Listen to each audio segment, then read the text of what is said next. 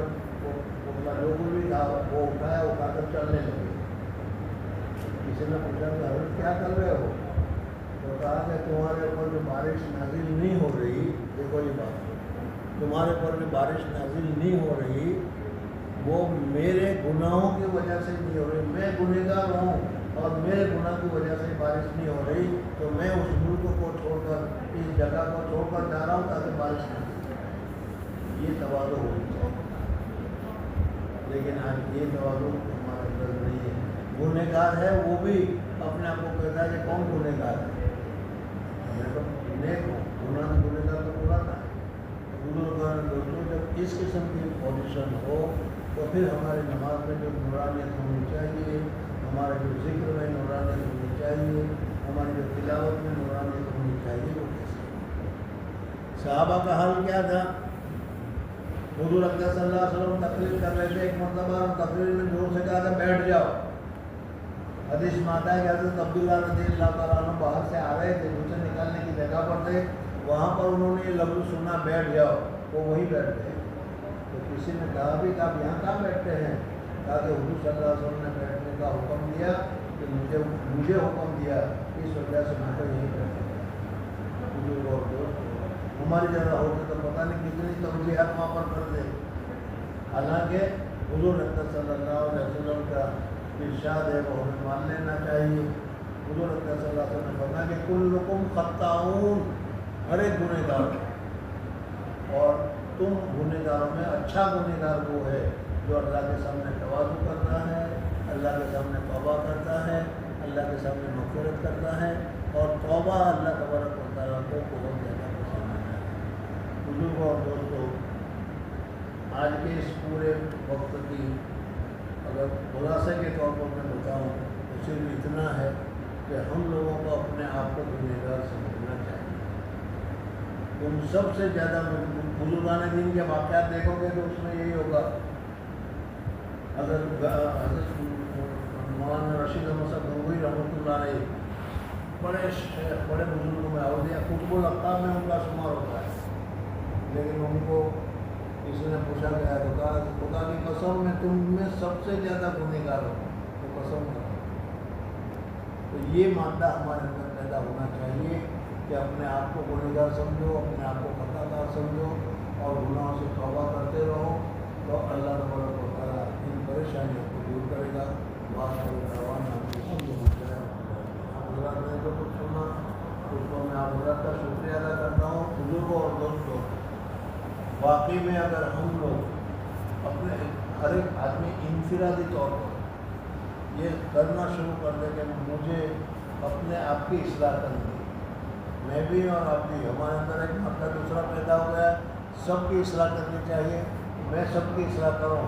لیکن مجھے اصلاح کرنے کی ضرورت نہیں ہے. اصلاح ہوئی یہ نہیں. سب سے پہلے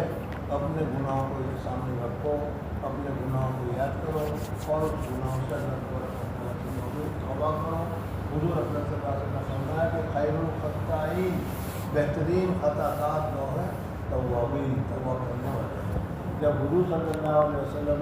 یہ خوشخبری سنائے کہ توبہ کرنے والا سب سے اچھا آدمی ہے، پھر اور کیا کرتا ہے۔ اور اسی توبہ نہ کرنے کی وجہ سے یہ ساری مصیبتیں، ساری رذالتیں، ساری ذلتیں ہمارے پاس آ رہی ہے۔ اور نیک کام ہم کرتے ہیں، لیکن اس نیک کام کی جو نورانیت ہونی چاہیے وہ نورانیت اس وجہ سے نہیں ہے کہ اس میں ابھی ہم نے جیسی توبہ کرنی چاہیے ویسی توبہ نہیں کی۔ اللہ تعالیٰ مجھے اور آپ حضرات کو سچی توبہ کرنے کی سعادت اور توفیق نصیب فرمائے۔